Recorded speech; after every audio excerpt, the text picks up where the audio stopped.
Galvatron, and these shall be minions. Hello! Hello!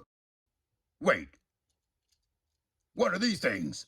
They are your minions. So let me get this straight. You expect Ultra Magnus to just hand over the Matrix to me with those things by my side? Matrix! Keanu Reeves! Okay,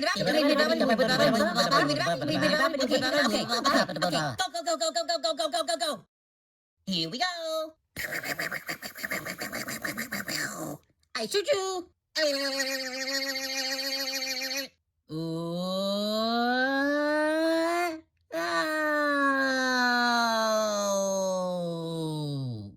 They look more punier than the humans do, and probably just about as annoying. In fact, they remind me of those cream-filled snack cakes that the humans are always eating. How am I supposed to strike fear into the Autobots with them? They are very well suited for you, and will provide you with all that you require to accomplish your mission. Okay, what about this? Listen to this. How about giving me a minion who can track down the Autobots, because he's a tracker. That's what he does, right? And you can give him some troops of his own that serve him like huntsmen. And what those huntsmen can do is sweep an area where the Autobots may be lurking. They'll have pink fingertips for some reason. I don't know why you would do that, but they would still look fearful because you can give them beards and mustaches and put creepy bat wings on their backs. Another good minion would be someone who's a warrior. He's loyal and devoted to both me and the cause. He's strong, he's powerful, he's confident, cunning, stealthy, calculating, strategic, and sleek. He can be my second in command and worship me, and I can ride inside of him when he transforms, too. He'll have his own armada, of course, but it'll only consist of one. He'll be useless, though, because he'll disappear at the end of the shot anyway. Silence!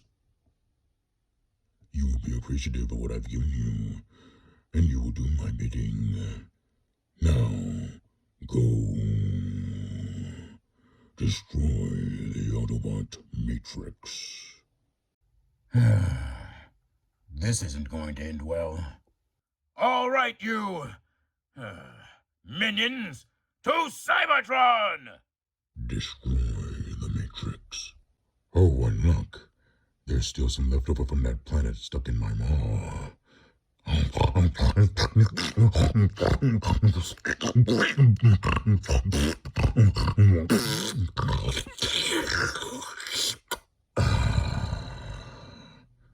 Yes. Oh, yes. So yummy in my tummy.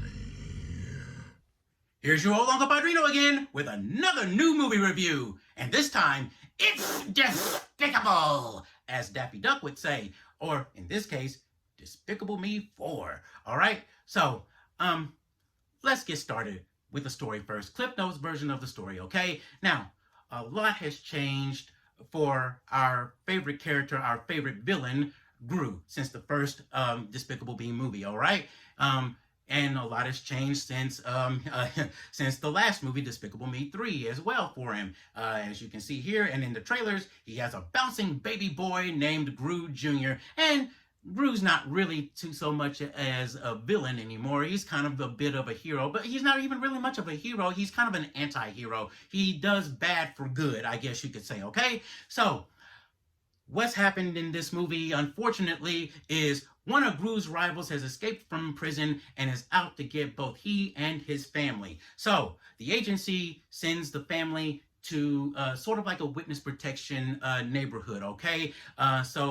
The Grus family is living in a new house, in a new neighborhood with new people and whatnot, and so they have to adjust as being these new people that they've been assigned to be, and kind of make their way through, all right? And calamity and comedy and action and adventure ensues, all right? And that's pretty much it. Straightforward story, all right? That's pretty much the whole entire story, okay? Now, as far as the story goes, I liked it. It's pretty good. It's pretty decent. Now, I say pretty good and pretty decent simply because there is a problem with it, okay? Now, I did enjoy the movie, and I did enjoy the story. I thought it was actually, like I said, pretty good. I was entertained, and I did get some laughs out of it and whatnot. Here's where the problem was, though. if you may know this and you may not know this, but if you've watched TV shows, an episode of a TV series, or if you watched a movie, you may realize that there are basically two plots. You have a main plot and a subplot, okay? Plot A, plot B, okay? And usually by the end of the episode, or by the end of the movie, both plots coincide with each other, and they meet up in the end, and that's the end of the movie, and everything is resolved, okay? Well, with Despicable Me 4, although it is a good, like I said, it's a pretty decent plot, it's a good story, the problem is it feels like there are several plots. There's not just a plot A and a plot B, there's a plot C as well, and I think that's where the story kind of runs off the rails just a little bit, okay? Just a teeny tiny little bit, all right? Plot A is, of course, Gru and his family, again, moving and changing their lives and having to adjust to this new life, all right, as different people, okay? Then you have the plot of the Gru's rival attempting to find him and his family, okay? I guess you can tie that to plot A technically. Plot B is Gru learning and trying to fit in and not to be so like Gru-like, I guess you could say, and he ends up being blackmailed by one of the neighbor's kids, okay? Which I guess you can say is kind of like plot B, I guess you could say, okay? Or plot C, I guess you could say, all right, in this case, all right? And if you're a gamer, you know the lingo, or if you know any gamers, they may know the lingo too. But if plot C felt like a side quest, okay, do this, do that, and you'll gain access to this new area. Well, plot C was kind of like that as well, and in the end, was it worth it? Was it necessary? To a degree, yes. It helped with the ending, all right? Then there's plot D. I said there was plot A, B, and C, but I'm going to add plot D to it. Plot D was the Mega Minions, all right? And you saw the trailers. You saw them in the trailers. The agency needs 4 volunteers to try out a new experiment to make superheroes of their own, basically. All right, and so you have one, and they have all superpowers that's taken from both DC and Marvel comic books. Okay, so you have one that's elastic and stretchy, like Reed Richards, Mr. Fantastic from the Fantastic Four from Marvel, or you can even say like Elongated Man from DC Comics or Plastic Man from DC Comics as well. They all have similar powers, but they have some very slight differences in their powers and their abilities, okay? Then you have the one minion that's like a rock creature, like a rock character. So kind of like Ben Grimm, the Thing from the Fantastic Four as well, from Marvel as well. Only this minion, not only is he invulnerable like the Thing, practically invulnerable like the Thing, but he also eats anything and everything, okay? That's something that the Thing doesn't do in the Fantastic Four. You have another minion who's like Superman from DC Comics, who has the power of flight and super strength, okay? And then you have the last minion, who is like Scott Summers Cyclops from the X-Men, who has optic blasts, okay? One moment, nerd moment, okay? Nerd moment. Cyclops' optic blasts don't generate heat. The movies get this wrong, and I think even some of the cartoons got it wrong as well. And in this case, they got it wrong as well. Cyclops' optic blasts don't generate heat. It's a force. Okay, I think, if I'm not mistaken, it was called a concussion blast. It's a force. It's like when you get hit by the blast, it's like being hit with a solid object. You don't burn, nothing burns. Now, he can focus and fine-tune the blast into a laser like a beam as well, or he can open it up wide and it can shoot out in a massive blast. Okay, so a lot of people get that mixed up and think that it creates heat. It doesn't. His eyes are a gateway to another dimension, and that's what they come out as a force. All right. Now that may have changed, but that's how it was when I was growing up. So that may have changed since then. It's kind of like Cap Shield, okay? Uh, Back when I was a kid and a teenager, Cap Shield was composed of vibranium and adamantium. Adamantium being the metal that coats Wolverine's skeleton and his claws. Um, the fact in the movies, and I read that even in the comic books is now composed of pure vibranium, which is wrong. Okay.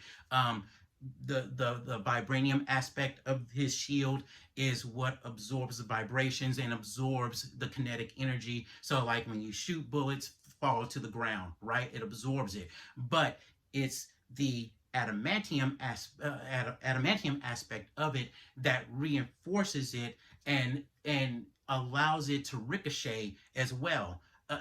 Allows for the shield to ricochet and bounce off of things, as you see in the game, in video games and cartoons and in comics and in the movies as well. So that's where in Endgame, when Thanos breaks Cap's shield by repeatedly hitting it, that's not how it happened. Now, I do have the book, The Infinity Gauntlet.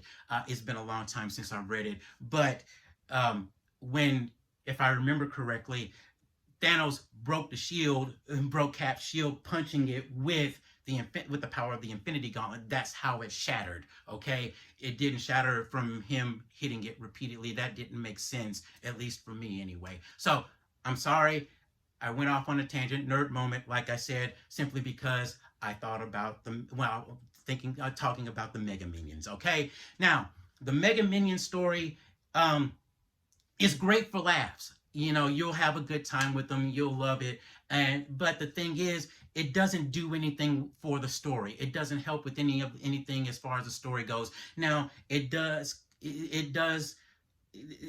them being there at the end of the movie does help, but it doesn't help enough to where it warrants them to have happened, I guess you can say. All right, so in all honesty, in my opinion, you could have taken the Mega Minions out of the movie and the movie would still flow fine without them. You wouldn't miss them, in other words, okay? And truth be told, if you took the Minions out, the Mega Minions out, and they could have easily taken the Mega Minion story out and made a completely full movie out of that instead. Now, I don't know if you've heard or not, but the next Minions movie does come out. I think it's in production. I don't know if it comes out next year, 2025, or the year after, 2026. But I'm willing to bet that it'll be about the Mega Minions. I'm willing to bet money on that. All right. This movie basically set up the next Minions movie with the Mega Minions, and I'm willing to bet that's what they're gonna do. We'll find out in a year or two. All right. So, but that's where I said they weren't necessary. That story wasn't necessary. It didn't contribute anything at all to the story overall. All right. So, as far as the story goes. As far as the animation goes, the animation is as good as you would expect it, especially a CGI movie. Like I said in my review of Inside Out 2, all CGI movies are basically all basically look alike. They basically use some of the same programs. There's always the outsiders, like I said, Into the Spider-Verse, Across the Spider-Verse, and Puss in Boots: Last Wish, and the bad guys. Okay, so there's not really that much of a difference there. Okay, as far as the actors go, they all bring their A game and whatnot. Yes, and there are new characters, so there's celebrities in this as well. Okay, so more celebrities, I should say, as well. Steve Carell always does a great job with this, and Will Ferrell is in this movie, and I didn't even recognize his voice in this as the character that he's playing in this movie. Everybody else, you kind of pretty much, if you know them, you kind of pretty much recognize their voice, okay? But that's one of the things that I really love about Illumination. They give the celebrities an opportunity to be creative and come up with something new and creative as far as a voice goes when it comes to voice acting as the character that they're voicing. Okay, very few studios do that. I mean, and you had the Super Mario Brothers movie last year, and Seth Rogen came out and said, I don't do voices. I only do my voice, so that's the only voice you're gonna get. And that's it. So, and that's not to say that not every celebrity voice is bad, but in all honesty, having the creativity, the studios always want the celebrity to use their regular speaking voice, and that works to a degree for some people, for some celebrities. Robin Williams is the perfect example. Robin Williams was the Genie, and Genie was Robin Williams. So I'm glad that Will Ferrell and Steve Carell get to be creative with their voices in this movie. All right. The other thing, and again, as I mentioned in my past movie reviews for the past several months now, Gru is an outstanding father. He's changed a lot since the first movie. He loves those girls, and now he loves his little baby boy, and he's just an outstanding father. And again, I want more movies where fathers are heavily involved in their families' lives, especially their children's lives. Okay. As one of the things that I forgot to mention was listen for John DiMaggio's voice. John DiMaggio, the voice of Bender from Futurama, Jake from Adventure Time, Dr. Draken from Kim Possible. He did his own take of the Joker as well. He also he was a Scotsman in Samurai Jack. And he also did his take of Lobo as well for DC Comics as well. So listen for his voice as well. All right.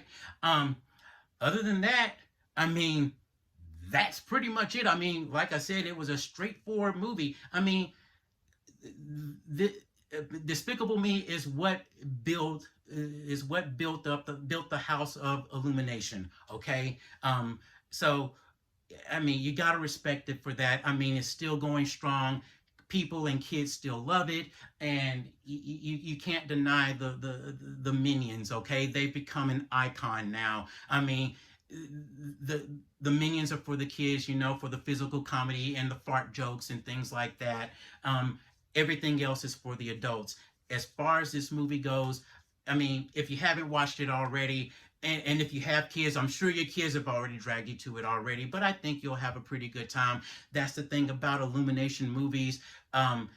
They're all about having fun. It's all about having a good time, and that's what I love about the Illumination movies. Okay, I mean, it's what Disney and Pixar used to be. All right, and hopefully Disney and Pixar will get back to that. But for now, Illumination wears a crown. I mean, even DreamWorks is starting to move its way up, has moved its way up, as well as having a crown of its own as well. So as far as this movie goes, I give it full price admission. I mean, yeah, the story is convoluted a little bit, like I said, from the multiple plots, but it's still a good movie. I still enjoyed myself. I still laughed. I mean, it wasn't preachy or didactic. I mean, it wasn't lecturing or anything like that. So I had fun. I think you will too. I'm sure the kids will as well. All right. So that's it from me. All right. So take us out, Stan. That does it for this episode of the No Spoiler Show. And remember, if it's despicable, it must be spoiled. Tune in next time. Until then, Excelsior!